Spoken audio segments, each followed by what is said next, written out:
warahmatullahi wabarakatuh. Muhammadan abduhu wa rasuluhu wa ba'd. Ayuhal ikhwah, barangkali tidak berlebihan kalau kita katakan bahwa hari ini kita sedang berada di hari-hari fitnah, masa-masa fitnah. Bayangkan ada orang ingin baik, ingin dapat ilmu, duduk di majelis ilmu, duduk untuk mempelajari Al-Quran dan Sunnah, tetapi akhirnya dia meninggalkan kewajiban besar, menafkahi anak istri, membimbing anak istri, mengawasi anak istri solat apa tidak, taat kepada Allah apa maksiat, dia tinggalkan. Malah dia mencari tempat-tempat yang jauh, yang tidak ada kewajiban bagi dia terhadap orang-orang itu. Ngajak ke masjid, ngajak kebaikan. Sementara anak istrinya dia lupakan. Gara-gara apa? Gara-gara ngaji. Ngaji yang salah. Ada orang cari ilmu, ingin baik, tanya jawab dengan seseorang atau baca buku, akhirnya dia merakit bom. Dia bunuh diri dengan bom itu. Gara-gara apa? Gara-gara ngaji, mencari ilmu. Ngaji yang salah. Ada lagi yang mau ngejar jabatan, minta-minta jabatan, dengan anggapan bahwa inilah jalan kebaikan. Kalau tidak melalui dapat jabatan, apa yang terjadi? Antum tahu jawabannya. Gara-gara apa? Niatnya bagaimana? Niat mereka semua niatnya baik. Ingin memperjuangkan Islam, ingin menegakkan daulah Islamiyah, ingin cari ilmu, ingin masuk surga, ingin selamat dari neraka. Tapi berakhir justru dengan neraka. Persis sabda Nabi alaihi salatu wassalam tentang sekelompok anak muda yang jidatnya hitam karena bekas sujud, yang badannya kurus-kurus karena hampir setiap hari berpuasa, yang wajahnya pucat-pucat karena hampir setiap malam salat malam. Seandainya mereka melewati satu jalan, menemukan sebutir kurma, tidak berani memakannya, takut dosa. Tapi apa ucapan Nabi terakhirnya? Hum kilabu ahlin nar. Justru mereka adalah anjing-anjing penghuni neraka. Yamrukuna minad din kama yamruku sahmu minar ramiyah. Mereka melesat jauh dari agama ini sebagaimana melesatnya anak panah dari busurnya. Gara-gara apa? Gara-gara salah dalam ilmu. Semangat besar, keinginan meraih surga besar. Apa ilmu terkena fitnah, jadilah seperti yang kita. Maka jangan asal-asalan, hati-hati, karena zaman fitnah seperti ini yang disabdakan oleh Nabi alaihi salatu wassalam tentang jawaban Nabi dari pertanyaan Hudzaifah ketika Hudzaifah bertanya tentang apa? Kalau sahabat yang lain bertanya kepada Nabi tentang kebaikan, bagaimana sholat, bagaimana puasa, bagaimana zakat, bagaimana haji, bagaimana jihad, bagus. Tapi aku, kata Hudzaifah, lebih tertarik bertanya kepada Nabi tentang keburukan. Tentang keburukan. Maka yang banyak ditanyakan oleh Hudzaifah kepada Nabi alaihi salatu wassalam justru keburukan, bukan kebaikan. Agar apa? agar aku selamat dari keburukan itu. Maka Hudzaifah secara khusus bertanya, ketika kita telah melewati keburukan yang luar biasa yaitu jahiliyah, tidak ada keburukan seburuk hari itu, zaman jahiliyah, dan ini tidak terulang. Jangan pernah mengatakan bahwa hari ini adalah jahiliyah. Jangan pernah mengatakan bahwa ini adalah zaman jahiliyah modern. Tidak. Zaman jahiliyah tidak terulang, kecuali nanti setelah matahari terbit dari barat, la yuqalu fil ardi Allah Allah Allah. Sekarang masih banyak kaum muslimin. Bukan zaman jahiliyah lagi. Adapun keburukan, iya. Sebagaimana yang disabdakan oleh Nabi sallallahu alaihi wasallam. Ketika Hudzaifah mengatakan kepada Nabi, "Ya Rasul, telah kita lewati masa-masa buruk jahiliyah, diganti oleh Allah dengan masa kebaikan yang luar biasa, yaitu Islam."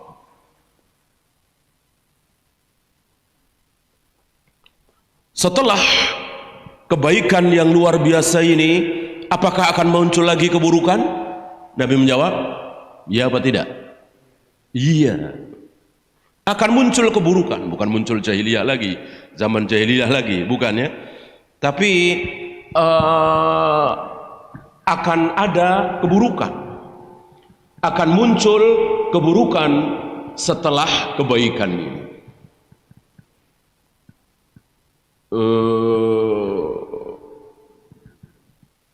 Riwayat lain mengatakan, yahtaduna bi ghairi hadyi wa yastannuna bi ghairi sunnati. Karena banyak orang yang mencari hidayah tapi bukan hidayahku. Banyak orang yang berpegang pada sunnah tapi bukan sunnahku. Ini yang dimaksud oleh Nabi, keburukan itu. Dan para sahabat tidak mengalami. Para sahabat tidak mengalami keburukan yang kedua ini, terutama di tiga manusia yang masih hidup, Rasulullah, Abu Bakar, Umar. Ketika tiga manusia ini masih hidup, maka belum muncul keburukan fitnah, belum muncul keburukan syahwat, fitnah syubhat dan bid'ah, aliran sesat itu muncul setelah kematian Umar, terbunuhnya fitnah itu, syubhat itu, keburukan itu makin lama makin membesar. Ya. Muncul setelah Khawarij. Kalau Khawarij hanya berbicara tentang manusia, orang sholat, puasa, zakat, haji, sekali dosa besar kafir, sekali berjudi kafir, sekali berzina kafir, apalagi tidak sholat. Kalau tidak sholat, bukan hanya Khawarij, bahkan sebagian ulama mengkafirkan, walaupun pendapat ini lemah. Kan Adam dengan kedua tanganku, belum diutak-atik oleh orang-orang Khawarij. Allah turun ke langit dunia setiap sepertiga malam. Allah akan menghentikan geraman jahanam dengan telapak kakinya. Belum dibahas ngotak-ngatik tentang Allah. Allah itu menciptakan takdir apa tidak sih? Allah itu mentakdirkan seseorang akhirnya kaya, akhirnya miskin, akhirnya muslim, akhirnya kafir. Sudah ditakdirkan oleh Allah apa tidak sih? Mulai ngotak-ngatik. Padahal di zaman sahabat jelas tidak ada satupun sahabat yang tidak percaya adanya takdir. Seluruh sahabat, seluruh para nabi, para rasul percaya adanya takdir. Apa takdir? Segala sesuatu yang telah ditulis oleh Allah di Lauh Mahfuz, segala sesuatu yang telah direncanakan oleh Allah, segala sesuatu yang telah diketahui oleh Allah. Mana ada sesuatu yang belum diketahui oleh Allah? Ya. Akhirnya Abu Jahal, Abu Lahab,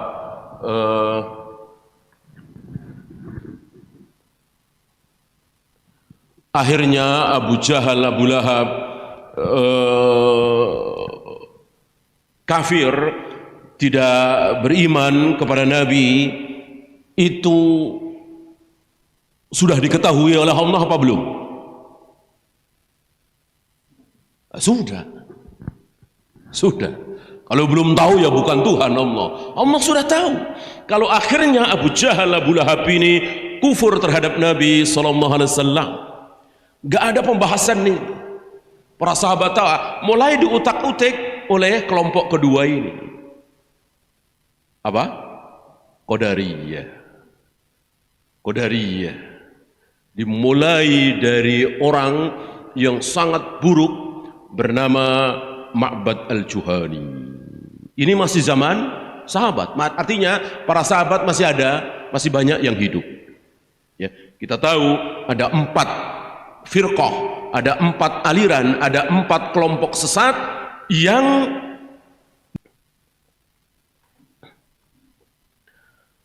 Qadariyah ini tidak ada. Inilah para sahabat. Pemahaman mereka dijaga oleh Allah. Mereka memang tidak maksum, mereka pernah berbuat dosa, berbuat salah, tetapi pemahaman mereka dijaga. Maka tidak ada satupun sahabat yang terkena apa? Terkena syubhat, tidak ada. Tidak ada satupun sahabat yang terkena syubhat. Kalau terkena syahwat ada enggak? Ada. Ma'iz, antum tahu siapa Ma'iz, ya kan? Yang direjam oleh Nabi. Kemudian perempuan Komedia itu yang hamil itu karena zina, setelah melahirkan direjam oleh Nabi SAW. Ada lagi yang mencuri, dicambuk, dipotong tangannya, ya. Padahal ikut perang Badar. Pun terkena syubhat, tidak ada. Antum harus tahu, yang tidak ada pada diri sahabat, yang tidak, keburukan yang tidak menimpa para sahabat. 1, syirik. Tidak ada satu sahabat yang berbuat syirik sampai sekecil-kecilnya. Allah jaga para sahabat ini. Walaupun sekali lagi tidak maksum. Yang maksum hanya Nabi SAW.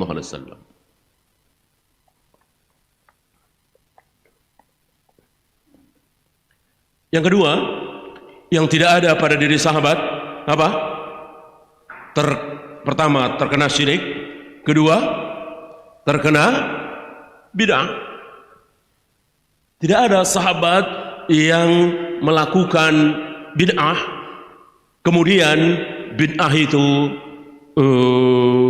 dilestarikan, diteruskan oleh para tabi'in, atba'u tabi'in. Tidak. Ini bukan ya. Mandi junub, nggak ada air, lalu guling-guling di pasir. Salah apa benar? Junub, nggak ada air. Lalu untuk menghilangkan janabahnya itu, dia gulung-gulung di pasir. Salah apa benar? Nah, salah. Dilakukan oleh siapa? Dilakukan oleh siapa? Ammar bin Yasir. Ammar bin Yasir. Oh, kalau begitu Ammar bin Yasir melakukan bid'ah? Tidak. Kenapa? Selesai. Sekali itu saja menyadari kebid'ahannya, selesai. Dan tidak ada yang menirukan. Itu yang saya maksud. Ya. Bahkan Umar lebih parah lagi. Ini kan yang junub berdua ketika safar, jauh dari Nabi SAW. Nabi masih hidup. Kebetulan bareng. Umar junub, Ammar bin Yasir junub, dua-duanya mimpi basah, kan harus mandi, sementara tidak ada air. Awal-awal surat Al-Maidah itu belum turun, surat tentang tayamum belum turun. Ammar melakukan kesalahan, yaitu guling-guling di pasir. Umar lebih parah lagi. Apa? Pernah dengar riwayat ini? Umar lebih parah lagi apa? Tidak sholat subuh. Lebih parah lagi. Dua-duanya salah. Setelah kembali ke Madinah, dibetulkan oleh Nabi, diluruskan oleh Nabi. Cukup begini sambil beliau mencontohkan bagaimana tayamum yang sangat sederhana. Mengambil debu, ditipliskan, kemudian diusapkan ke wajahnya, kemudian punggung telapak tangan, tidak sampai ke siku, tidak sampai ke siku, dan sekali ambilan, mudah sekali. Sementara hari ini anak-anak kita di beberapa sekolah Islam diajari mengambil 2 kali sampai ke siku dan seterusnya, menyulitkan. Padahal Nabi mengajarkan mudah sekali. Ya, ini menunjukkan bahwa sahabat itu ada yang salah dalam beragama, tetapi hilang. Siapa yang menghilangkan? Nabi SAW atau sesama sahabat. Seperti Ibnu Umar kan pernah berpendapat salah bagi para wanita yang menggelung rambutnya ketika mandi junub harus dilepas dan harus basah seluruh rambutnya. Tidak boleh ada yang tersisa masih kering walaupun sehelai. Ini salah. Langsung dibantah oleh Aisyah bahwa kami istri-istri Nabi banyak yang menggelung rambutnya, dan ketika mandi junub Nabi mengatakan cukup siram 3 kali, kemudian seluruh wajah, seluruh badan, tidak usah melepas gelungannya. Ya.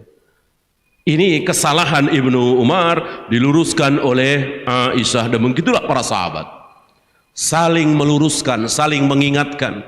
Karena para sahabat tidak maksum, maka harus ada yang meluruskan, saling menasihati. Beda dengan Nabi SAW yang meluruskan Nabi langsung siapa? Allah. Ketika beliau jumlah anak muda yang Ashabul Kahfi yang tidur di gua itu, jawabannya besok, tanpa mengucapkan insya Allah, ditegur oleh Allah. Wala taqulanna li syai'in inni fa'ilun dzalika ghadan illa ayyasha Allah. Ditegur, jangan mengucapkan besok tanpa insya Allah. Begitulah Nabi SAW. Ketika beliau salah, langsung ditegur oleh Allah dengan turunnya ayat atau Jibril atau sesuatu yang hanya Allah yang tahu, walaupun kurang sedikit. Ketika ada orang bertanya, jika aku mati dalam peperangan ini ya Rasul, apa jaminanmu? Dijawab oleh Nabi, surga, diampuni seluruh dosamu. Kemudian orang ini meninggalkan Nabi, siap-siap mati, siap-siap berperang. Selang beberapa detik Nabi katakan, sebentar, engkau tadi nanya apa? Kalau aku mati dalam peperangan ini ya Rasul, jaminan darimu apa? Nabi menjawab, surga. Semua dosamu diampuni kecuali hutang. Kecuali hutang. Hutang tidak akan diampuni. Tidak mentang-mentang mati syahid lalu hutangnya sah, enggak. Barusan Jibril sampaikan kepadaku. Berarti ketika ada yang kurang, Jibril langsung melengkapi. Jibril diperintahkan oleh Allah untuk menambah kekurangan itu. Kan tadi belum nyebut masalah hutang. Ada terusannya? Tidak ada, cuman begitu. Kalau ini masih kurang, tentu Nabi akan dibisiki oleh Jibril. Muhammad, sampaikan bahwa yang di dalam sholatnya renggang-renggang, yang di dalam kalau perlu jangan sholat jamaah dulu, kan begitu ya kan? Kalau itu benar, berarti seolah ucapan Nabi tidak sempurna. Maka mestinya sami'na wa ata'na, yang di dalam jangan sampai keluar sampai kapanpun, yang di luar jangan sampai masuk sampai kapanpun, sampai ta'un itu diangkat oleh Allah tentunya, dan harus sabar. Makanya Nabi katakan ta'un ini azab. Betul. Bagi siapa? Bagi orang-orang kafir. Ta'un itu azab. Betul. Bagi siapa? Bagi orang-orang kafir. Adapun bagi kaum muslimin, ta'un ini apa? Ta'un ini apa? Rahmat. Makanya seorang muslim yang mati terkena ta'un, dia tidak keluar dari daerah itu ihtisaban lillah, dia berharap pahala kepada Allah, dan dia yakin bahwa yang menimpa dia adalah takdir. Ketika dia mati adalah takdir, ketika dia selamat juga takdir. Tidak ada yang keluar dari takdir. Dia yakin betul, maka dia tidak keluar dari daerah itu. Taat kepada Nabi SAW, lalu dia terkena, lalu dia mati, maka matinya mati syahid. Tadi seluruh dosanya diampuni. Ya. Nah, kembali kepada yang terburuk di zaman sahabat, membahas semua tentang sifat Allah. Ar-Rahmanu 'alal arsy istawa dibahas di utak-atik. Walam yakul lahu kufuwan ahad dibahas di otak-atik. Ya. Ma mana'aka anta sudah lima khalaqtu biyadayya, aku ciptakan Adam dengan kedua tanganku, dibahas di otak-atik. Sifat Allah. Apakah Allah itu besar? Tidak. Kalau begitu Allah itu kecil? Tidak. Oh, kalau begitu sedang, pertengahan, tidak besar, tidak kecil? Tidak. Jadi intinya seluruh sifat Allah ditolak. Nah, bagi mereka Allah itu tidak punya sifat. Yang punya sifat itu manusia. Allah itu Tuhan, Khalik, nggak boleh ada sifat. Berarti berapa ratus ayat hadis melihat dari firqah-firqah dolal yang muncul dari dulu sampai hari ini, maka para a'immah kita Ahlus Sunnah menasihati kita orang-orang awam ini agar tidak terkena fitnah. Bagaimana? Menurut bisa, tapi kecil. Sepanjang sejarah bisa dihitung. Yang sangat tebal. Setelah 40 tahun duduk di majlis bid'ah, di majlisnya Al-Jubai, tokoh Mu'tazilah, dengan kehendak Allah, dengan kehendak yajibu 'alallahi kadza, wajibkan kepada dirinya sendiri. Ya. Aku haramkan kezaliman atas diriku, aku wajibkan atas diriku adil. Allah sendiri yang mengatakan, terserah Allah. Ini ada seorang manusia berani-beraninya mengatakan wajib bagi Allah begini, wajib bagi Allah begini. Besoknya beliau tidak mau duduk lagi di majelisnya ayah tirinya itu. Keras terhadap syirik, keras terhadap bid'ah. Pasti Ahlus Sunnah? Belum tentu. Belum tentu, bisa saja Khawarij. Ya. Nah, salah satu contoh Muhammad bin Kulab ini, Kulabiyah. Maka disebut Kulab itu kan, Kulab itu bahasa kita mungkin pancing gitu ya. Jadi kalau sudah kena sulit lepas. Sesama muslim di negeri kita ini menerima Abu Hasan Al-Asy'ari di fase kedua, bukan di fase terakhir. Di fase terakhir beliau rujuk ke manhaj salaf dengan ucapan beliau, akidahku mengikuti akidahnya Imam Ahmad bin Hanbal. Jelas Imam Ahmad salaf, bukan kullabiyah, bukan mu'tazilah.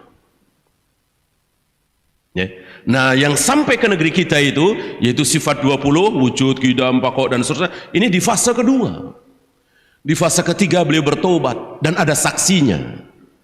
Ada saksinya beliau bertobat ke manhaj salaf. Apa saksinya? Al-Ibanah fi Usulid Diyanah. Kitab yang beliau tulis terakhir ini saksinya. Ada lagi Maqalatul Islamiyyin. Ada 3 atau 4, tidak banyak memang buku beliau yang beliau tulis yang isinya betul-betul manhaj salaf. Tidak menakwil sifat Allah sedikit pun. Allah mengatakan aku ciptakan Adam dengan kedua tanganku, diterima. Betul-betul Allah menciptakan Adam dengan kedua tangannya yang mulia. Allah akan menggulung langit dengan tangan kanannya, was-samawati matwiyatun biyamini. Beliau terima bahwa betul-betul tidak, tapi aswaja, ya, diplesetkan lidahnya. Apakah aswaja Ahlus Sunnah wal Jamaah? Ya tidak. Ya tidak. Untuk hal-hal yang hak jangan kita menyingkat-nyingkat seperti itu. Ya. Rasulullah SAW, Allah SWT. Betul? Salah. Ya. Rasulullah sallallahu alaihi wasallam, Allah Subhanahu wa ta'ala, dua-duanya salah. Sama dengan kaidah Ali. Salah tidak menghukumi lebih baik daripada salah menghukumi. Ini kaidah yang dipakai oleh Ali bin Abi Thalib ketika didesak oleh Muawiyah untuk segera menuntut darah Utsman. Siapa pembunuh Utsman harus segera kita cari. Sementara kan tidak mudah. Ali memakai kaidah. Walaupun sama-sama salah, kita pakai cari yang lebih ringan. Apa? Tidak menghukumi. Daripada salah menghukumi.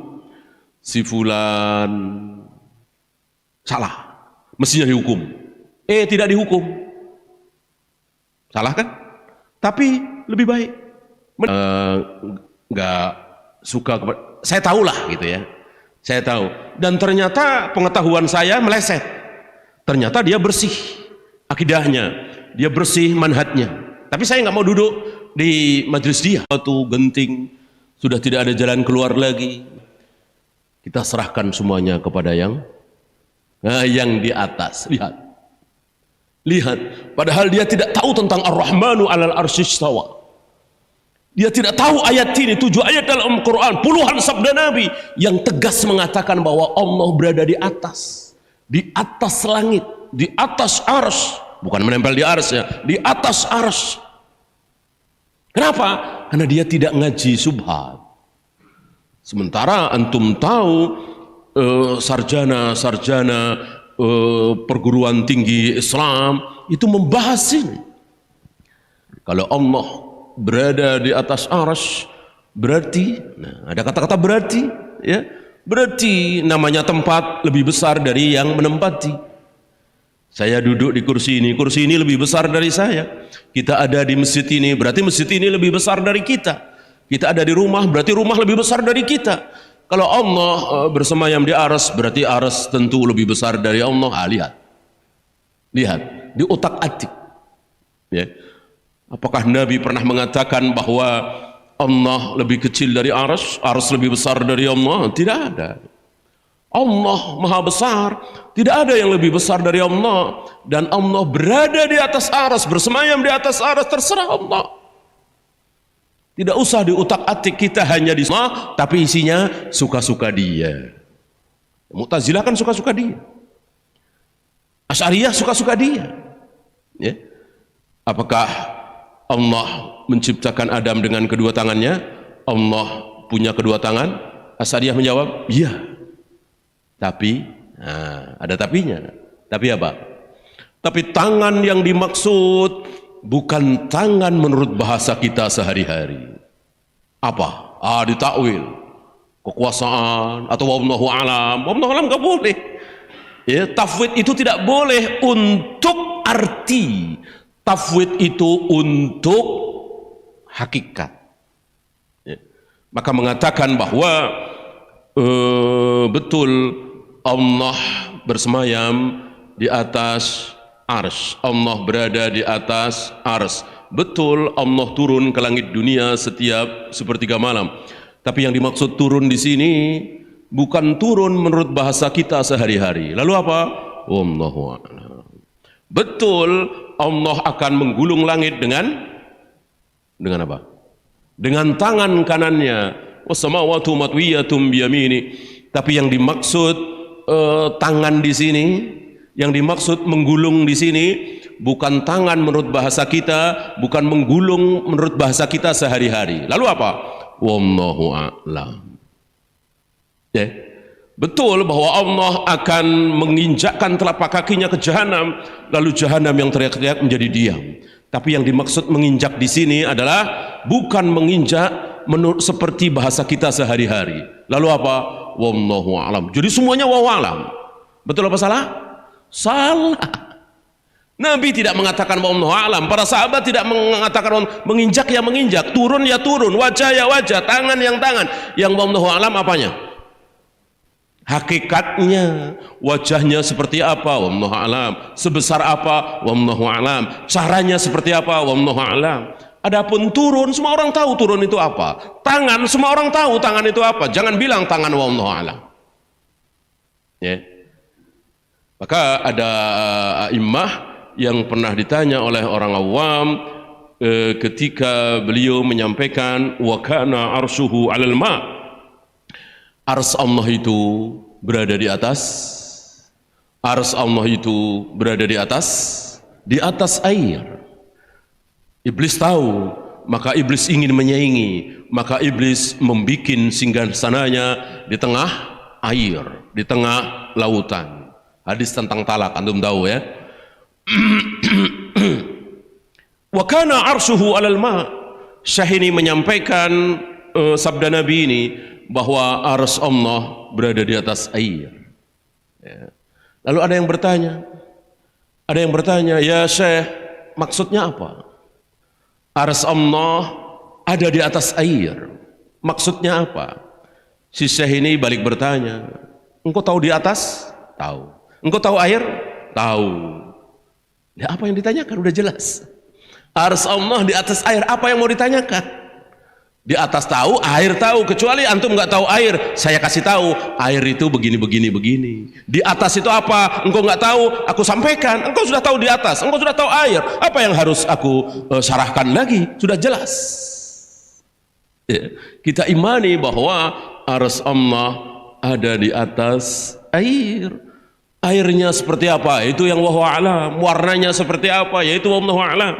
Seluruh sifat Allah tentang dirinya maka wajib kita terima apa adanya.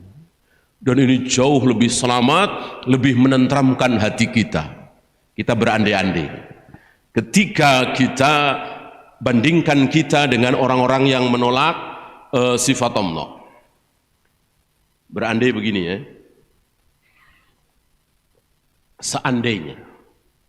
Seandainya betul Allah tidak punya tangan, kita salah mengatakan Allah punya tangan dua, nanti di akhirat kan kita ditanya, ya fulan, kenapa engkau kesana kemari mengatakan meyakini bahwa aku punya tangan, padahal aku tidak punya tangan? Kira-kira kita bisa jawab gak? Kira-kira kita bisa jawab gak? Kita kan udah belajar nih, ya kan? Bahwa Allah menciptakan Adam dengan kedua tangannya, Allah membentangkan tangannya di malam hari untuk menerima taubat hambanya yang berbuat salah di siang hari. Wa yabsutu yadahu bin nahar liyatuba musi'ul lail, dan Allah membentangkan kedua tangannya di siang hari untuk menerima taubat hambanya yang berbuat dosa di malam hari, ya. Taruhlah seandainya, sekali lagi seandainya Allah ternyata tidak punya tangan. Allah kan bertanya ke kita, aku tidak punya tangan, kenapa engkau bilang dulu di dunia aku punya tangan? Kira-kira kita bisa jawab? Bisa. Bukankah engkau sendiri yang mengatakan ya Allah bahwa engkau menciptakan Adam dengan kedua tangannya, dengan kedua tanganmu, bahwa engkau membentangkan tangannya setiap malam, setiap siang, dan seterusnya? Kita bisa jawab. Nah sekarang, seandainya yang ditanya itu orang-orang yang mengatakan Allah tidak punya tangan, sebab kalau Allah punya tangan berarti sama dengan kita, padahal laisa kamitslihi syai', ya. Lalu Allah bertanya, kenapa engkau dulu di dunia mengatakan meyakini bahwa aku tidak punya tangan, padahal aku punya tangan dua? Bisa jawab? Nggak bisa jawab. Jawab gimana? Ya, kirain saya ditakwil ya Allah. Kirain saya kiasan ya Allah. Nggak bisa jawab. Ya, kalau ahlu sunnah bisa jawab, menenteramkan. Insya Allah orang kita mengikuti apa kata Allah, apa kata Rasulullah.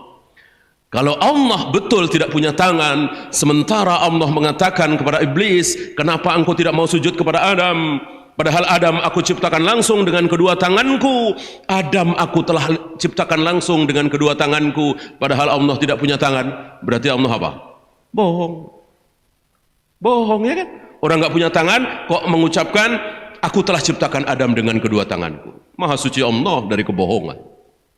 Ya, berarti mereka lisanul hal menuduh Allah berbohong. Orang-orang Mu'tazilah, orang-orang Qadariyah, orang-orang Jahmiyah yang mengatakan Allah tidak punya tangan, Allah tidak berada di atas arsy, Allah tidak pernah turun ke langit dunia setiap sepertiga malam, yang turun adalah rahmatnya.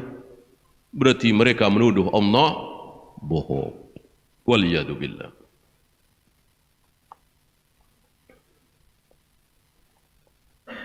Selanjutnya, nasihat para imam supaya kita selamat dari syubhat, supaya akidah kita benar.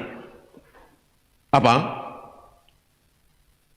Jangan pernah mendahulukan akal. Jangan pernah mengedepankan akal. Kalau akal itu bertentangan dengan dalil. Yang menyebabkan manusia kaum muslimin terjatuh dalam aliran sesat itu takdimul akal ala nakal, mendahulukan akal daripada dalil ketika bertentangan antara dalil dengan akal. Sama-sama anak, yang anak laki-laki dapat warisan 100 juta, adiknya yang perempuan cuma 50 juta. Secara akal banyak yang menolak. Secara akal tidak adil. Sama-sama anak. Kan laki perempuan bukan maunya dia. Apakah ada pesan supaya dilahirkan sebagai perempuan, sebagai laki-laki? Kan nggak ada. Nggak adil ini. Nggak masuk akal. Ya. Maka ini didahulukan. Ayat, dalil dikebelakangkan. Apa? Walir rijali hadzul unthayain. Surat An-Nisa.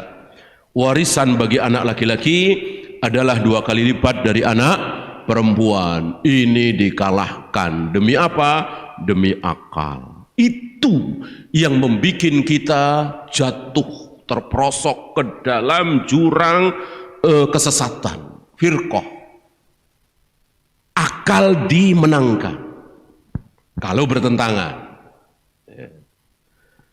Antum masih ingat, seandainya akal itu boleh menolak dalil, kira-kira akal siapa yang pertama kali menolak dalil? Akalnya Nabi Ibrahim. Akalnya Nabi Ibrahim. Bagaimana seorang ayah disuruh menyembelih anaknya sendiri? Akal mana, nurani siapa, logika apa yang membenarkan ini? Tidak ada. Mestinya ditolak oleh Nabi Ibrahim. Minimal bertanya, apa salah saya ya Allah? Apa salah Ismail ya Allah? Kenapa aku harus menyembelih putraku? Salah apa? Minimal nanya. Enggak ada pertanyaan. Nabi Ibrahim tidak ada pertanyaan, Ismail tidak ada pertanyaan. Sami'na wa ata'na. Karena taat kepada Allah mutlak. Jangankan satu anak, seluruh anak harus dibantai, dan itu perintah Allah, wajib kita taati. Taat kepada Allah mutlak, taat kepada Rasulullah mutlak, taat kepada ulil amri tidak mutlak. Yang tidak dosa wajib kita taati. Pakai helm, berhenti lampu merah, kemana-mana, bawa KTP, ini kan tidak dosa, wajib kita taati. Yang dosa tidak boleh ditaati. Alhamdulillah, ulil amri kita, seingat kita ya, tidak pernah memerintahkan yang dosa. Ya, laki-laki potong jenggotnya, perempuan tidak boleh pakai jilbab. Saya kira nggak sampai ke situ. Ya, belum pernah kita dengar untuk rakyat. Ya mungkin orang-orang tertentu, polwan misalnya, tidak boleh pakai cadar. Cadar kan tidak wajib lah ya. Untuk rakyat seperti kita ini, insya Allah tidak. Ya. Seandainya ulil amri kita menyuruh kita seluruh rakyat memotong jenggot, taati jangan. Ya jangan. Maksiat kan. Untuk maksiat tidak boleh ditaati. Fa in umira bi maksiatin fala sam'a wala ta'ata. Bahwa taat kepada ulil amri itu wajib selagi perintahnya tidak maksiat. Fa in umira bi maksiatin, kalau perintahnya itu disuruh maksiat, maka tidak boleh dengar, tidak boleh taat. Ya. Masjid ditutup, tidak salat Jumat, ini maksiat besar, dosa besar kan tidak salat Jumat. Kalau alasannya hak, ya sami'na wa ata'na. Alasannya tidak hak, ya mengada-ada. Gitu. Jadi taat kepada ulil amri itu tidak mutlak. Taat kepada Allah dan Rasulnya mutlak. Maka tidak boleh pakai akal untuk menolak dalil. Ya.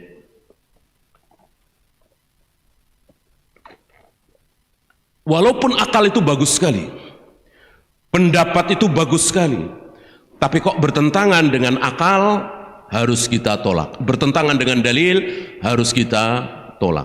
Ambil contoh bagus, pendapatnya Syekh bin Baz, pendapatnya Syekh Utsaimin tentang wajibnya cadar. Ini bagus sekali. Beliau berpendapat kias bahwa telapak kaki perempuan wajib ditutup apa tidak? Telapak kaki perempuan wajib ditutup apa tidak? Wajib. Wajib. Telapak kaki perempuan yang tidak begitu menjadi fitnah bagi laki-laki, itu ditutup. Apalagi wajah. Kan begitu. Apalagi wajah. Ini istimbat yang luar biasa, bagus sekali. Hujah yang bagus secara akal. Ya. Coba kalau ada yang bertanya, mana yang lebih menarik hati lelaki? Telapak kaki apa wajah cantik seorang wanita? Wajah tentunya. Maka kalau antum nadhar, lihat wajah apa lihat telapak kaki? Ya, lihat wajah kan? Wajah. Ya. Asal putih, mancung, menarik, ya sudah. Enggak pakai, maaf, telapak kakinya pecah-pecah apa enggak ya? Saya kira enggak ya. Walaupun pecah-pecah enggak apa-apa, ya kan? Gampang diobati. Ya, maka hujah beliau kuat sekali. Kalau telapak kaki harus ditutup, apalagi wajah, bagus. Apa? Pendapat. Pendapat. Nah, sekarang ketika Nabi bersama para sahabat, di situ ada Imran bin Husain yang meriwayatkan hadis ini. Tidak selang lama datang Fatimah dengan wajah pucat. Dengan wajah pucat, mungkin karena sakit. Ya.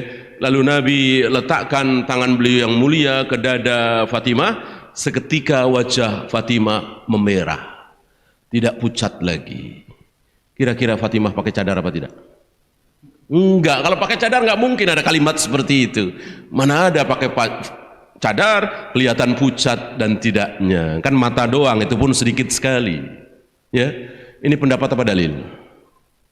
Yang kedua, ini pendapat apa dalil? Jelas dalil. Mana mungkin Nabi biarkan putri kesayangan beliau khairun nisa di muka bumi cuma ada 4. Ya, Asiyah istri Fir'aun, Maryam ibunya siapa? Nabi Isa, Khadijah istri beliau, satu lagi Fatimah putri beliau, cuma 4. Aisyah aja nggak masuk. Ya, maka antum jangan nambah jadi 5, jadi 6 ya. Punya anak khairun nisa, punya cucu khairun nisa, jangan, nggak boleh. Khairun nisa cuma ada 4, sebaik-baik wanita. Tidak boleh kita memberikan nama dengan nama gulu seperti itu. Ini nama yang gulu berlebihan. Nama itu sesederhana mungkin. Carilah nama yang sederhana. Nama sederhana, lihat nama para nabi, para rasul, para sahabat, semuanya sederhana. Ibrahim, Ismail, Ishak, Yakub, Abu Bakar, Umar, Zubair, Tolha. Ini nama-nama yang sederhana, nggak ada artinya. Ibrahim artinya apa? Nggak ada. Ishak, Yakub ada artinya? Nggak ada. Musa ada artinya? Nggak ada. Ya, masuk itu apa? Silet, ya. Kan bukan itu yang dimaksud, memang nggak ada artinya. Zubair, Tolha, nggak ada artinya. Itulah sederhana.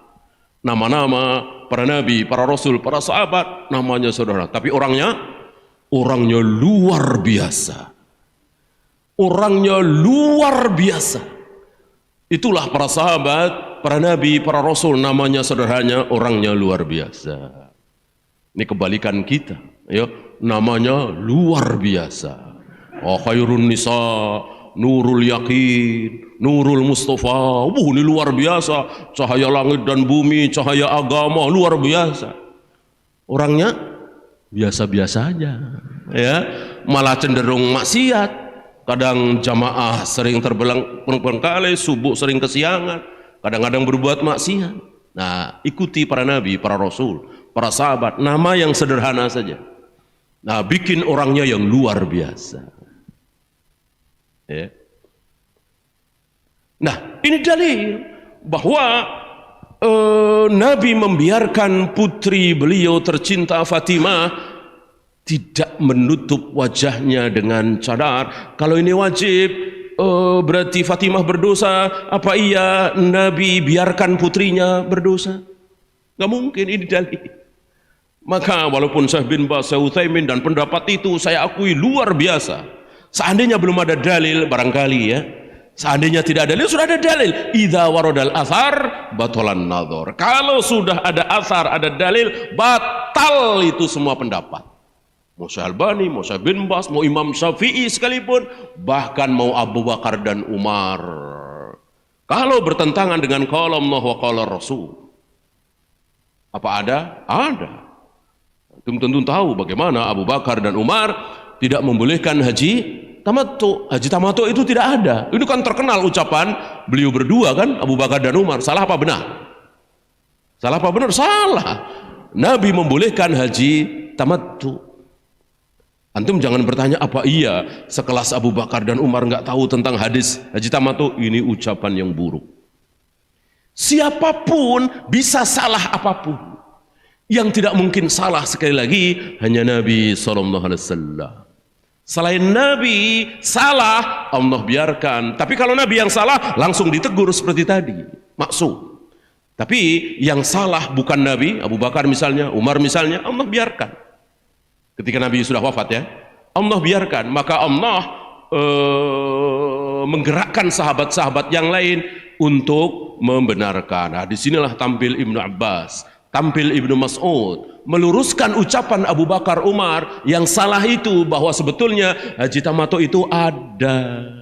Walaupun Abu Bakar dan Umar mengatakan haji tamattu tidak ada.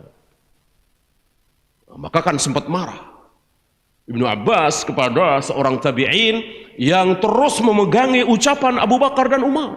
Enggak ada haji tamattu, enggak ada haji tamattu. Marah beliau dengan mengatakan, aku khawatir engkau akan dihujani batu dari langit. Kenapa?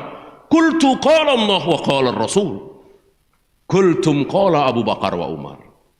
Aku sampaikan ini kata Allah, ini kata Rasulullah, tapi engkau jawab ini kata Abu Bakar, ini kata Umar. Allah murka. Tidak boleh seperti itu. Ucapan siapapun bisa diterima, bisa ditolak. Illa sahibu hadzal qabr, kata Imam Malik, sambil menunjuk kubur Nabi SAW. Siapapun pendapatnya bisa diterima, bisa ditolak, termasuk Abu Bakar dan Umar, kecuali penghuni kubur ini, sambil menunjuk kubur Nabi. Penghuni kubur ini tidak mungkin ucapannya ditolak. Ini pelajaran besar bagi kita, bagi saya, bagi antum. Jangan mengatakan ini ucapan Syekh Fulan, bahwa kita boleh ikut-ikutan demokrasi. Ini Syekh Fulan bilang boleh, ini Syekh Fulan, ini jadi mundur jauh sekali. Pelajaran salaf jadi mundur jauh sekali. Kalau sebentar-bentar ini kata Syekh, ini kata Syekh. Ya jangankan Syekh, Abu Bakar dan Umar saja pernah salah. Manhaj salaf terkenal dengan dalil, dan dalil itu hanya qala Allah wa qala Rasul ala fahmi sahabah. Qala Allah wa qala Rasul ala fahmi sahabah. Adakah dalil di luar itu? Tidak ada. Qala Syafi'i dalil? Tidak. Qala Imam Malik dalil? Tidak. Artinya bisa benar bisa salah. Ya walaupun kebenarannya itu 99,99%, kesalahannya 0,0001%, ya ada.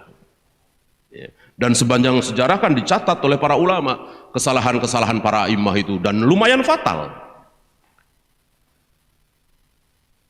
Puasa 6 hari di bulan Syawal nggak ada itu, bid'ah. Fatal nggak? Fatal. Pendapatnya siapa?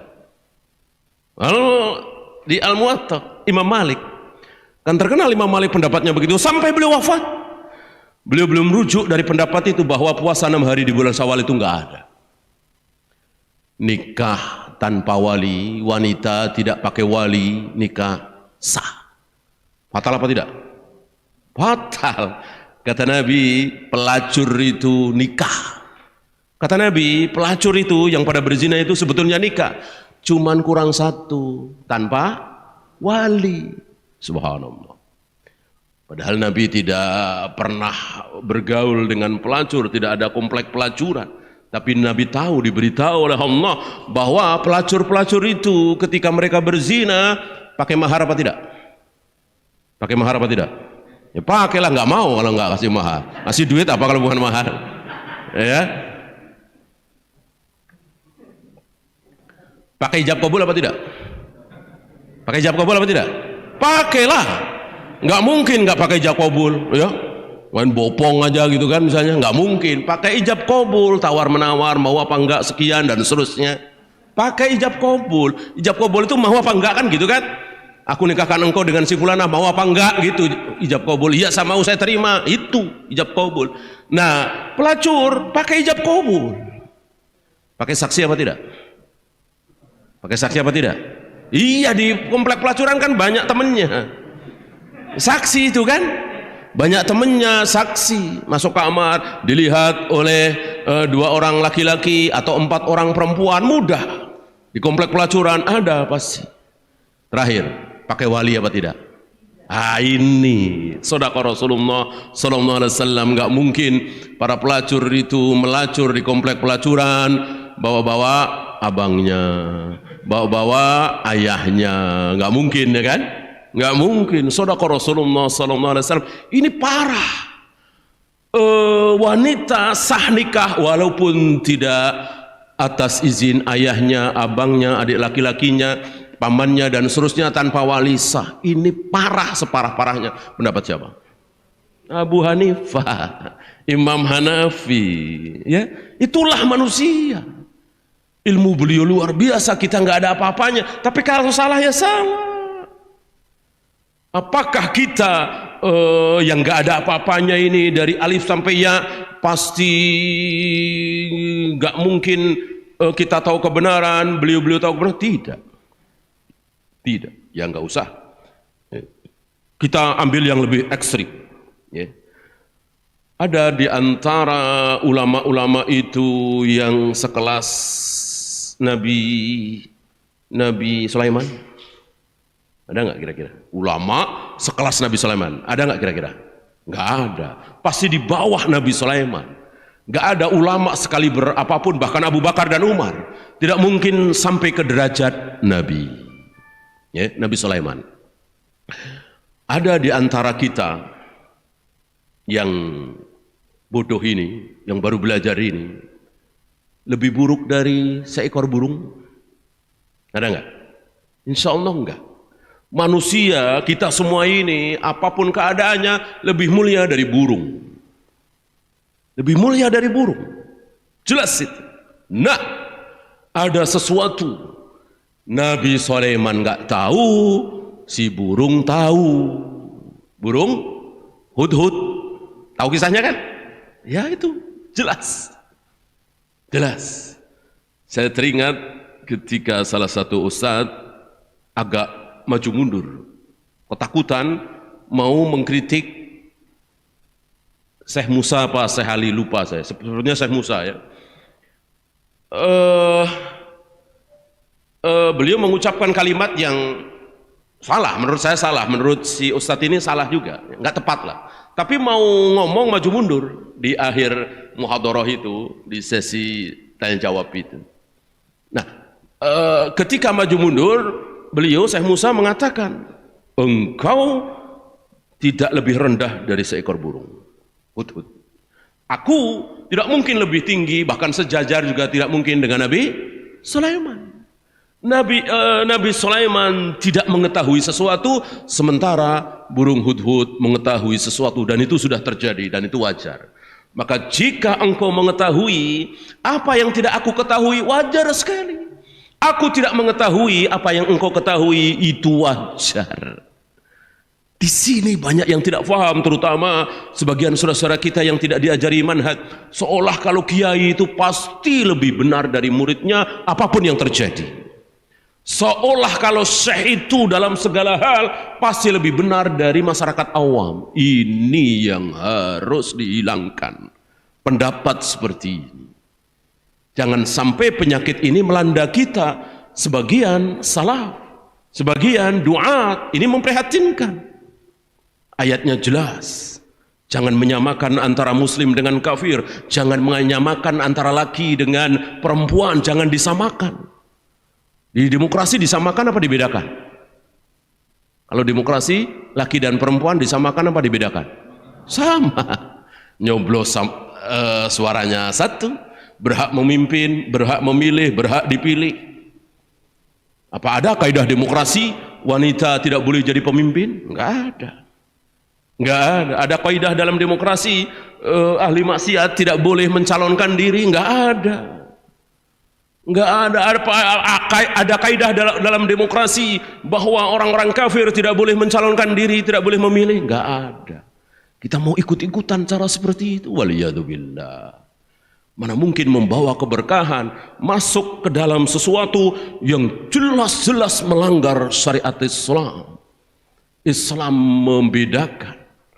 Sementara demokrasi tidak membedakan mau profesor, doktor, ahli di bidangnya dengan SD saja tidak tamat. Tidak dibedakan dalam kaidah demokrasi. Berhak memilih, berhak dipilih. Kalau memilih suaranya satu. Tidak menghargai orang berilmu, tidak menghargai orang soleh, bahkan tidak menghargai keimanan. Iman dengan kafir di mata demokrasi sama. Kita mau ikut-ikutan, rugi besar. Maka kita harus yakin seyakin-yakinnya dengan syariat Islam, menggigit sunnah Nabi dengan gigi geraham akan mendatangkan kebaikan. Insyaallah ta'ala. Maka kembali ke kaidah tadi, jangan mendahulukan akal. Ketika akal kita bertentangan dengan dalil, ya. Kecuali tidak bertentangan dengan dalil, nggak ada pembahasan itu, Pak. Atau akal kita dipakai untuk memahami dalil, boleh?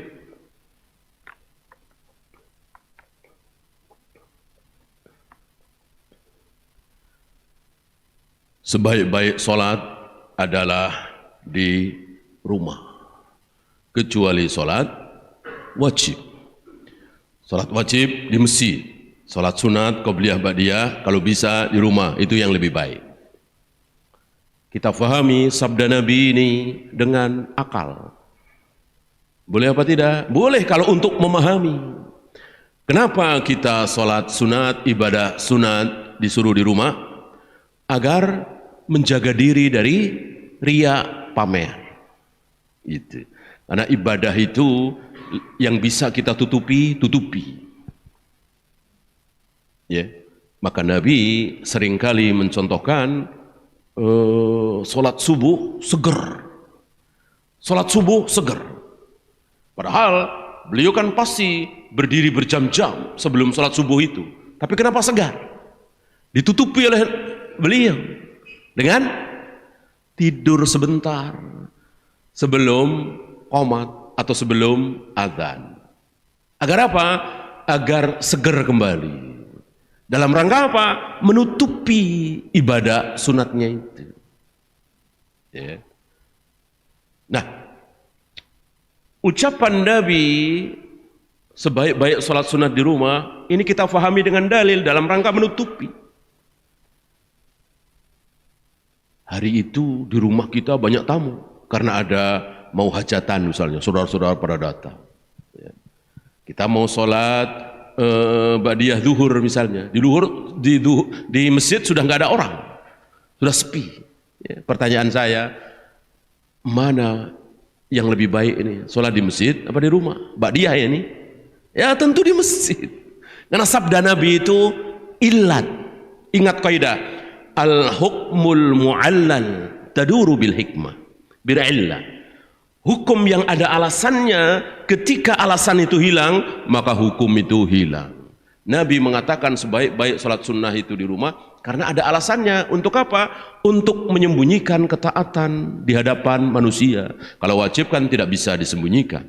Salat 5 waktu, salat berjamaah, salat Jumat, haji, tidak mungkin disembunyikan. Tapi qiyamul lail, qobliyah, ba'diyah, kan bisa disembunyikan. Yang bisa sembunyikan, sembunyikan. Nggak bisa, jangan paksakan diri. Begitu kira-kira. Ya. Jadi sekali lagi, akal harus kita pakai untuk memahami dalil. Halal, haram kita pakai untuk menolak dalil. Antum harus bisa membedakan. Ini dalam rangka memahami apa menolak. Ya. Ini butuh penalaran selanjutnya. Ya, kita lanjutkan.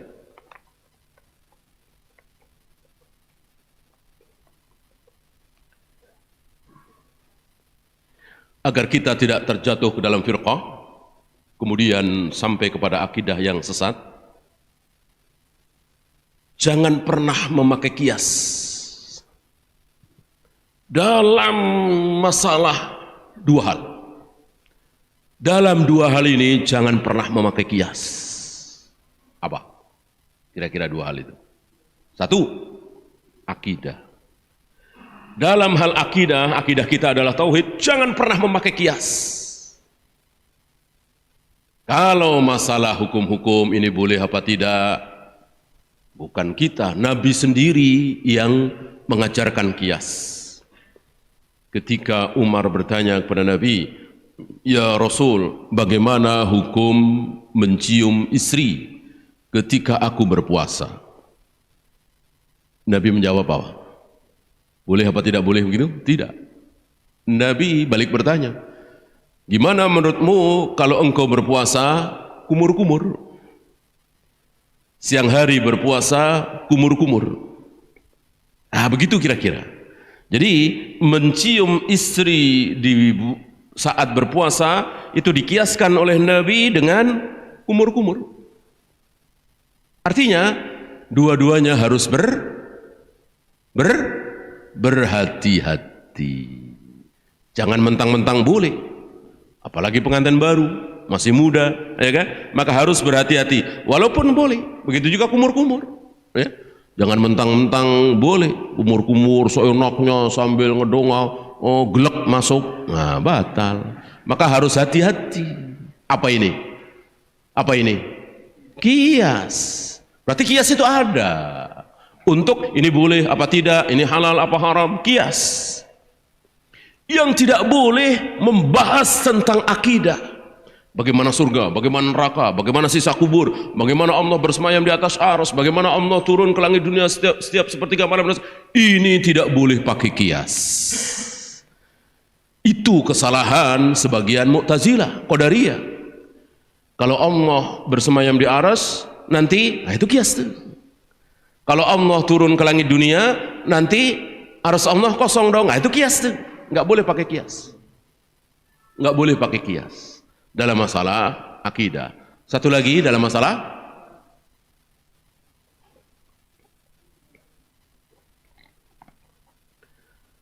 apa? Satu lagi. Ibadah mahdhah. Jangan bilang ibadah doang ya. Sebab berbakti kepada orang tua ibadah bukan? Ibadah. Senyum ibadah bukan? Ibadah. Mencari nafkah ibadah bukan? Ibadah. Boleh pakai kias. Yang tidak boleh pakai kias ibadah mahdhah, wudu, tayamum, salat, qomat, azan, sa'i, lempar jumrah, tawaf, mencium hajar aswad, zikir, wirid. Ini ibadah mahdhah, jangan memakai kias. Kalau boleh ibadah mahdhah memakai kias, maka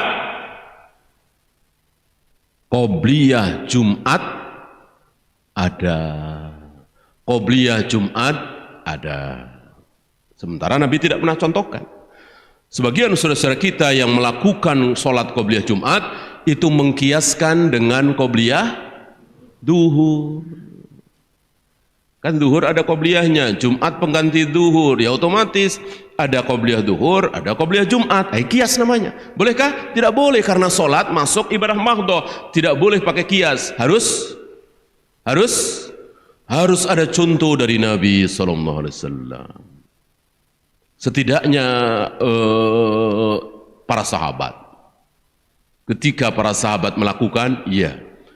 Dan apa yang dilakukan oleh sahabat itu tidak dibantah oleh sahabat yang lain. Ya. Adapun setelah sahabat, yaitu tabi'in, tidak. Tidak, apalagi setelah itu. Ya. Jadi dalil sekali lagi, qala Allah wa qala Rasul ala fahmis sahabah. Ya. Ingat dua hal itu ya. Jangan pernah memakai kias dalam hal apa tadi? Akidah dan ibadah mahdoh. Satu lagi. Habis ini kita bersoal jawab. Silakan antum siapkan pertanyaan kalau ada.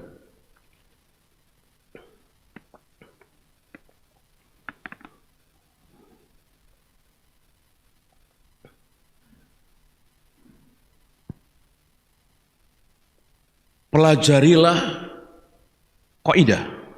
Ini penting.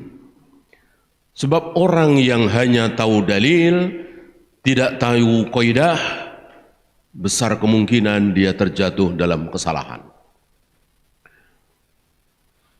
Ada orang mengatakan, saya pernah bertemu langsung ya, bahwa tidur setelah sholat Jumat haram. Kaget saya. Mana dalil? Anak muda biasa ngaji pakai dalil. Dia tunjukkan dalilnya. Dan tidak tanggung-tanggung, bukan hadis lagi, ayat Al-Quran. Dan tidak tanggung-tanggung surat Al-Jumu'ah itu sendiri. Ya, mana? Ah, dia bacakan. Fa idza qudiyatis shalah fantashiru fil ard. Ada kan di akhir-akhir surat Al-Jumu'ah? Apabila salat Jumat sudah ditunaikan, maka intashiru, jelas ini fi'il amr. Al aslu fil amri lil wujub. Hukum asal dari sebuah perintah adalah wajib, berarti wajib. Jika salat Jumat sudah ditunaikan, bertebaranlah kalian di muka bumi. Yang petani harus kembali ke sawah, yang pekerja harus kembali ke kantor, yang pedagang harus kembali ke pasar, tidak boleh tidur di masjid, di rumah. Kan ayatnya begitu. Ya kan? Gimana lagi? Memang ayat. Betul ayat ini. Anak muda ini tahu dalil, tapi tidak tahu kaidah. Dia tidak belajar kaidah. Kaidah mengatakan bahwa perintah yang jatuh setelah larangan, maka perintah tersebut menjadi apa? Kan hukum asal perintah kan wajib. Tapi jika perintah itu jatuh setelah larangan, maka perintah itu menjadi tidak wajib. Kan ayat itu perintah untuk bertebaran di muka bumi, berjual beli, cari maisha, kan dilarang sebelumnya. Ya ayyuhalladzina amanu idza nudiya lis-salati min yaumil jumu'ati fas'au ila dzikrillah wa darul bai'. Wahai orang-orang yang beriman, apabila telah diseru azan Jumat, maka bersegeralah kepada zikrullah dan tinggalkan semua bentuk jual beli. Jual beli di sini contoh saja. Artinya semua urusan dunia yang menghasilkan uang haram. Contoh terbesarnya kan jual beli. Dilarang jual beli, dilarang bertebaran di muka bumi ketika azan Jumat berkumandang, dilarang. Setelah itu disuruh, maka suruhan yang jatuh setelah perintah yang jatuh setelah larangan, maka perintah itu menjadi tidak wajib. Ya. Persis sabda Nabi, nahaitukum an ziyaratil qabr fazuruha. Dulu aku larang kalian berziarah kubur, tapi sekarang berziarahlah. Ini kan perintah. Apakah perintah berziarah yang keluar dari lisan Nabi menjadi wajib? Berziarah? Tidak. Kenapa? Karena perintah itu diawali oleh larangan berziarah kubur. Wa idza halaltum fastadu. Jika kalian telah bertahalul, maka berburulah. Gitu kan? Jika kalian telah selesai tahalul, maka berburulah. Apakah ketika kita selesai tahalul harus nyari-nyari hewan buruan? Karena perintah? Tidak. Ini tidak wajib. Kenapa? Karena dilarang berburu. Ketika tahalul kan dilarang berburu. Setelah dilarang, kemudian disuruh. Maka suruhan itu menjadi tidak wajib. Ini contoh kaidah saja. Tentu tidak akan selesai seharian kalau kita bahas kaidah. Ini contoh saja untuk menunjukkan kepada antum betapa pentingnya mengetahui kaidah. Yang tidak tahu kaidah, ya seperti firqah-firqah dolal itu. Mereka sekenanya baca ayat, baca hadis, renungkan sebentar, lalu disimpulkan sendiri. Baca ayat, baca hadis, renungkan sebentar, disimpulkan sendiri. Jadilah firqah-firqah dolal. Agar kita selamat, kita harus terus belajar, terus sampai mati. Ya. Ciri khas itu, terutama di zaman akhir seperti ini, belajar. Sudah. Orang mau bikin gerakan ini, gerakan itu, gerakan anti ini, gerakan, sudah, nggak usah tertarik. Ciri khas kaum salaf, satu, belajar, mengajar. Sebagaimana yang dicontohkan oleh pendahulu kita, para sahabat, para tabi'in. Mereka tidak sibuk dengan urusan ini, urusan itu. Ya. Duduk di majelis ilmu. Mujahid duduk di majelis Ibnu Abbas. Di majelisnya Ibnu Mas'ud, di majelisnya para sahabat, dan bertanya. Ayat ini dibaca dulu ayat. Habis itu maksudnya apa? Ini turun di mana? Turun atas peristiwa apa? Menyangkut siapa? Dijawab semua. Kan nggak mungkin semenit 2 menit ini. Mungkin bisa setengah jam, 1 jam. Selesai, lanjut ayat kedua. Maksudnya apa? Turun di mana? Turun peristiwa apa? Turun menyangkut siapa? Dan seterusnya, fawaidnya apa? Selesai, lanjut ayat ketiga. Terus dari Al-Baqarah, Ali Imran, An-Nisa, Al-Maidah, terus sampai Anas selesai. Sudah selesai Anas? Balik lagi ke Al-Fatihah, Al-Baqarah, Ali Imran, terus sampai Ibnu Abbas meninggal. Baru Mujahid tampil. Ya, ini luar biasa para salaf mencontohkan kepada kita dalam mencari ilmu. Ya, maka sekali lagi kalau kita ingin selamat, sibukkan kita dengan ilmu, jangan dengan yang lain. Kita melihat dulu di tahun 1900 sekian, ya, tokoh kita ini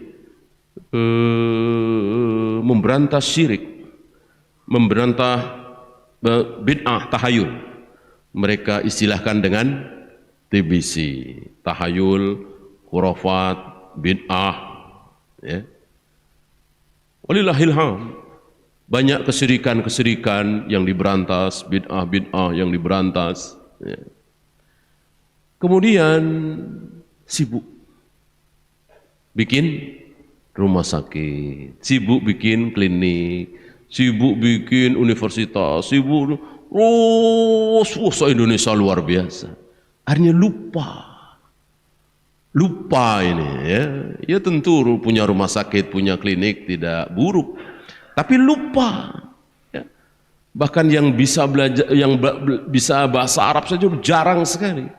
Yang duduk di, ya saya nggak dengar ya, ada pesantrennya gitu kan. Jadi semuanya ya universitas, ya SMA umum, SMP umum.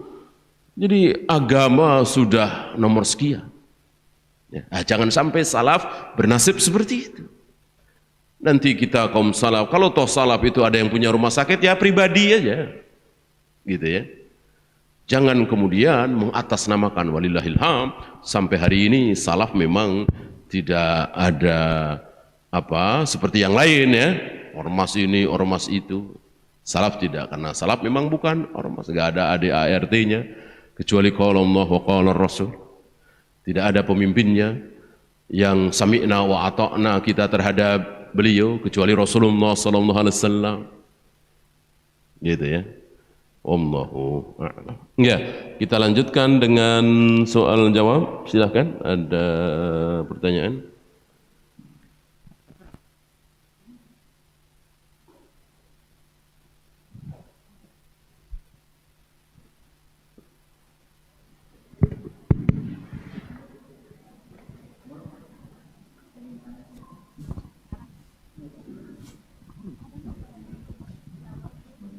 Assalamualaikum. Ya, ya. Assalamualaikum Ustadz. Yang ingin saya tanyakan mungkin agak di luar dari tema.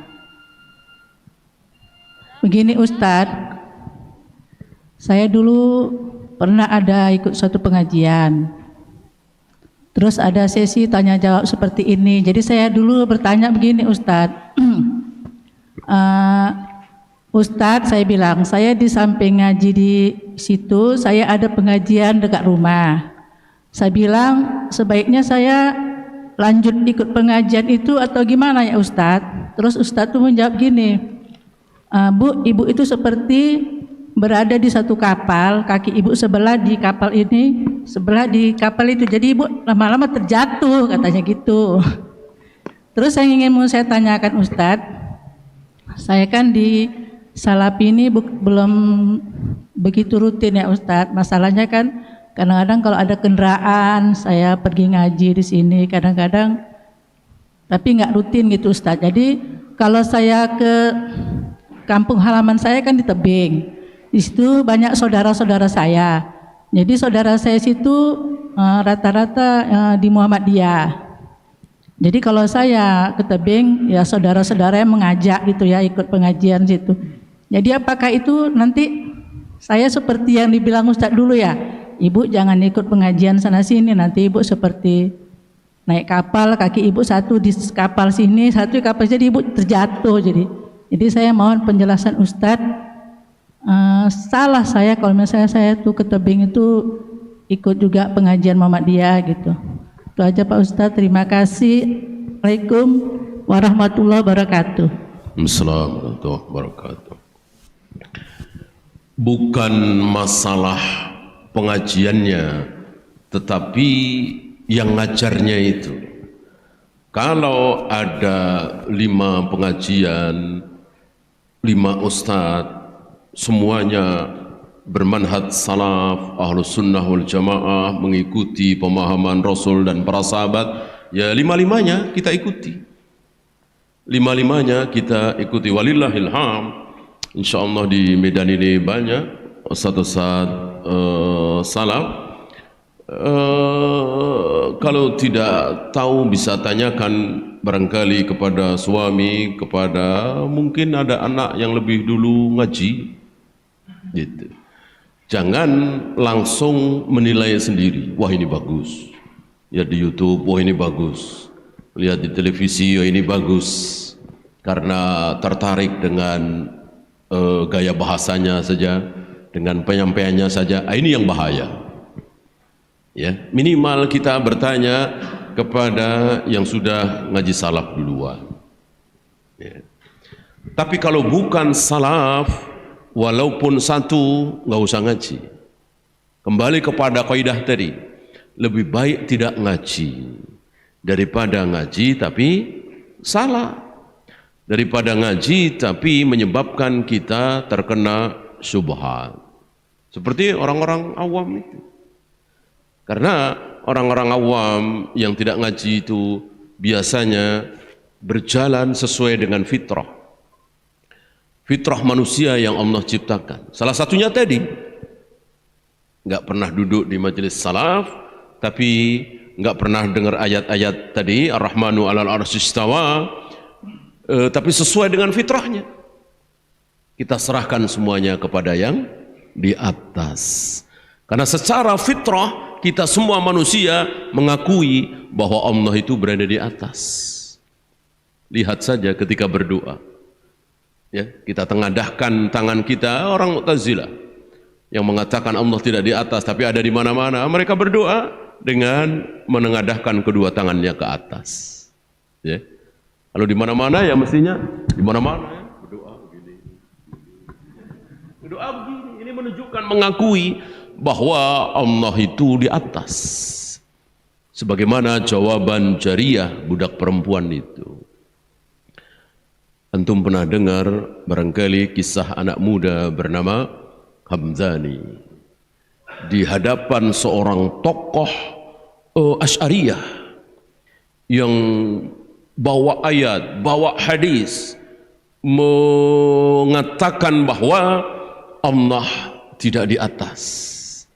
Allah di mana-mana dengan ayatnya, dengan hadisnya. Dia hafal Al-Quran, hafal ribuan hadis. Sementara anak muda ini, Hamzani ini, tidak banyak. Tinggalkan sebentar ayat-ayat hadis-hadis yang Anda bawakan tadi. Tolong Anda pakai fitrah saja, pakai nurani. Bayangkan oleh Anda bahwa Allah sedang berada di pojokan sana. Bayangkan oleh Anda secara fitrah bahwa Allah ada di sudut sana, tidak di atas. Bayangkan secara fitrah bahwa Allah tidak di atas. Kaget ini Syekh ini. Kaget, Syekh ini jujur. Walaupun dia terkena subhat, membela Asy'ariyah, tapi jujur. Gak sanggup untuk menghilangkan perasaan secara nurani bahwa Allah itu tidak di atas. Tidak bisa, tidak sanggup. Secara fitrah, secara nurani, tidak bisa dipungkiri bahwa Allah betul-betul berada di atas. Ya, ini kisah yang luar biasa. Ada riwayat mengatakan akhirnya beliau rujuk kembali ke manhaj salah. Wallahu a'lam. Ada lagi? Bismillahirrahmanirrahim. Assalamualaikum warahmatullahi wabarakatuh, Ustaz. Assalamualaikum warahmatullahi wabarakatuh. Nah, ingin bertanya tentang pemaparan Ustadz berkenaan dengan pendapat-pendapat dari para imam mujtahid seperti Imam Abu Hanifah, Imam Abu Malik, yang tadi dikatakan pendapatnya ada yang salah, bahkan ekstrim salahnya seperti yang Ustadz uraikan. Nah, berkenaan dengan hal itu, kita kan tahu ya, mereka adalah seorang mujtahid gitu, yang pada saat hasil ijtihadnya itu salah, mereka akan mendapatkan 1 pahala, dan pada saat ijtihadnya itu betul, mereka akan mendapatkan 2 pahala. Nah, bagaimana posisi kita sebagai seorang muqallid gitu ya, dalam menyikapi banyak hal ya, apalagi di era sosmed sekarang gitu, bertebaran di sosmed-sosmed kita tentang perkataan imam ini, perkataan imam itu, segala macam gitu ya. Dan kita sebagai orang yang menuntut ilmu, muqallid gitu, mengikuti hasil ijtihad para imam mujtahid ini, itu seperti apa. Dan karena kan kita tidak mungkin taklid buta gitu loh.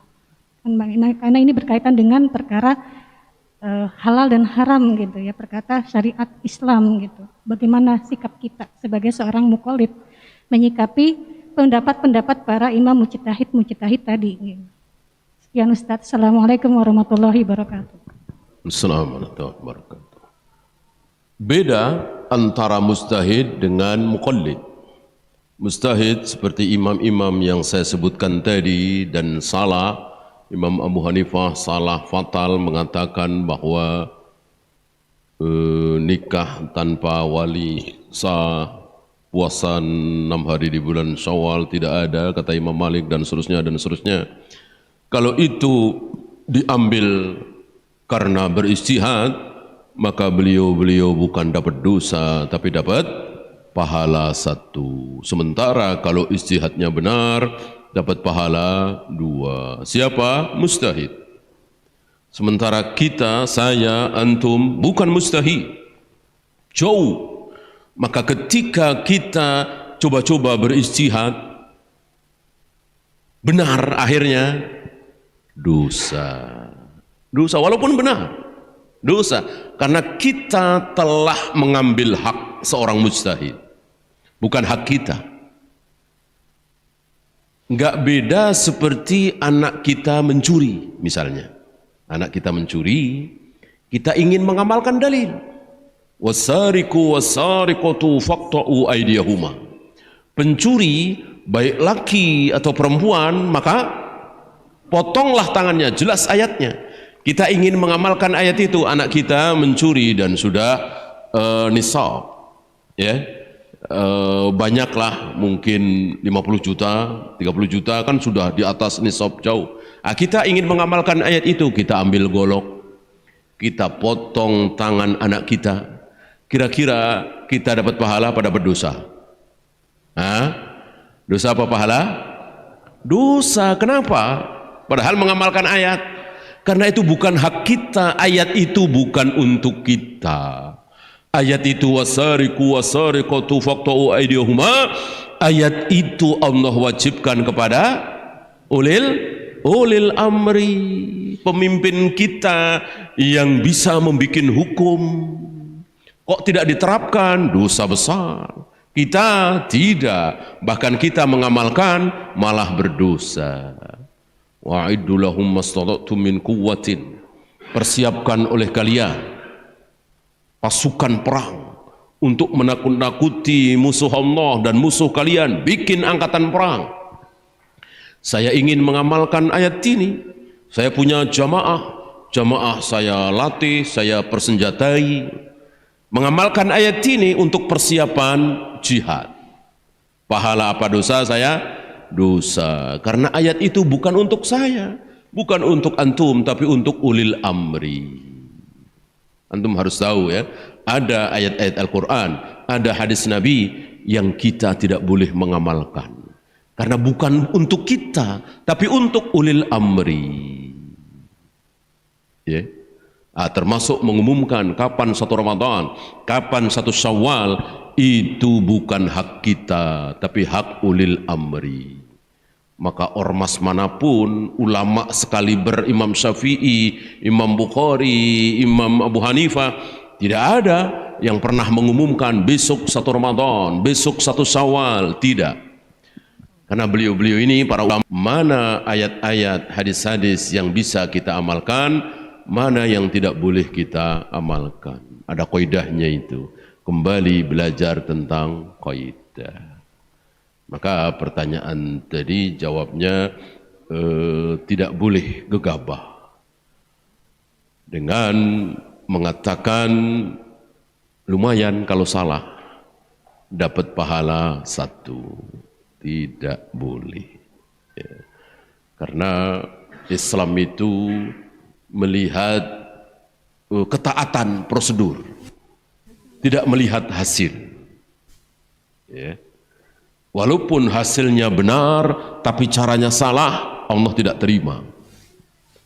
Man fassaral Qur'ana birra'yi, barang siapa yang menafsirkan Al-Quran dengan ra'yunya sendiri, dengan akalnya sendiri, lalu ternyata tafsirannya benar, maka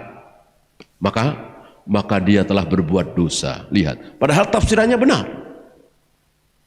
Kenapa? Karena caranya salah, kan tidak boleh menafsirkan ayat Al-Quran dengan ra'yu, dengan logika. Al-Quran harus ditafsirkan dengan Al-Quran juga. Al-Quran harus ditafsirkan dengan hadis Nabi. Al-Quran harus ditafsirkan dengan pemahaman sahabat. Al-Quran harus ditafsirkan dengan kaidah bahasa. Tidak boleh kita tafsirkan dengan akal kita masing-masing. Menurut saya ayat ini maksudnya begini. Menurut saya ayat ini maksudnya begini. Ya. Saya pernah dengar seorang mahasiswa di perguruan tinggi Islam, itu kalau ada pertanyaan, jawabnya pakai ayat, jawabnya pakai dalil, nilainya sedikit. Tapi kalau jawabnya menurut saya, itu nilainya bisa 8, bisa 9, bisa 10. Ini luar biasa. Judulnya perguruan tinggi Islam. Ya, belajar tentang tafsir Al-Quran, tafsir hadis. Ini musibah besar yang kita hari ini harus super hati-hati. Wallahu a'lam. Ada lagi? Assalamualaikum Ustaz. Assalamualaikum. Ini Saya Ahwat mau- mulu, yang Ikhwan nggak nanya nih, borong. Udah terus Bu. Saya mau bertanya apa arti haji tamatu. Lalu yang kedua saya mau bertanya tentang bolehkah kita bersumpah atas nama Allah dalam segala hal gitu. Terima kasih. Assalamualaikum warahmatullahi wabarakatuh. Haji tamattu itu haji yang kita lakukan selama ini. Umroh dulu baru haji. Kan ada 3 haji, ada qiran, ada ifrad, ada tamattu. Yang paling mudah, yang paling nikmat, yang paling gampang bahkan sekarang yang paling mungkin. Dua haji tadi hampir-hampir tidak mungkin, ya. Kenapa Rasulullah tidak haji tamattu? Kenapa Rasulullah haji ifrad? Karena beliau membawa hewan kurban, membawa kambing kurban. Orang yang membawa hewan kurban tidak boleh haji tamattu. Haji tamattu khusus orang yang tidak membawa kambing. Ya. Mungkinkah kita haji ifrad atau haji qiran? Mungkin. Kalau kita ke Cengkareng atau ke bandara sini, bandara Medan sini kan bisa langsung ya, bawa kambing, masuk pesawat, mungkinkah? Enggak mungkin. Dulu pakai kapal aja enggak mungkin, ya. Nah karena tidak mungkin, maka satu-satunya cara haji yang memungkinkan hari ini untuk orang di luar penduduk Mekah Madinah, ya haji tamattu. Dan itu mudah sekali. Kita sampai ke Mekah, langsung tawaf kudum atau tawaf umrah, dilanjutkan dengan sa'i, kemudian bercukur. Selesai umrahnya. Tinggal nunggu nanti tanggal 8, tanggal 9, tinggal nunggunya bebasnya, kayak biasa saja, pakai pakaian bebas. Nanti masuk hari tarwiyah baru siap-siap haji. Itu yang mungkin. Itulah haji tamattu. Ya. Satu lagi apa tadi? Sumpah ya. Sumpah tentu boleh.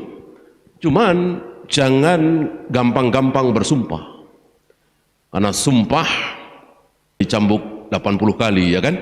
Mengatakan si fulan berzina, dia dicambuk 80 kali kalau tidak bawa saksi.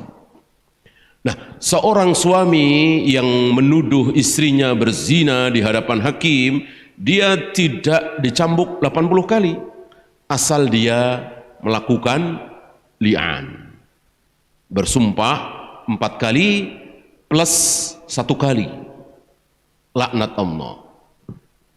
Dengan sumpah, demi Allah istri saya berzina, demi Allah istri saya berzina, demi Allah istri saya berzina, demi Allah istri saya berzina 4 kali. Terakhir dengan laknat.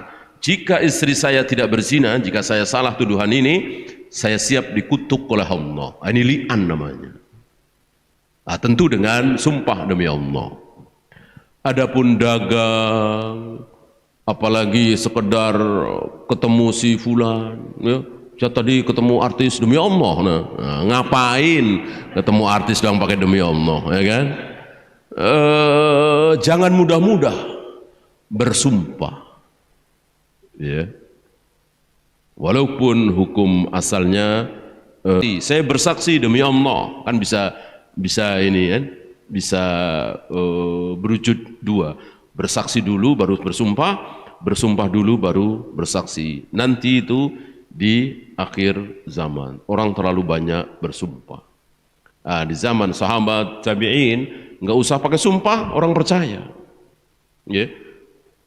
Bayangkan kita bertemu Imam Syafi'i mengatakan hadis ini sahih. Insya Allah kita percaya. Nggak usah pakai sumpah-sumpah. Wallahu a'lam.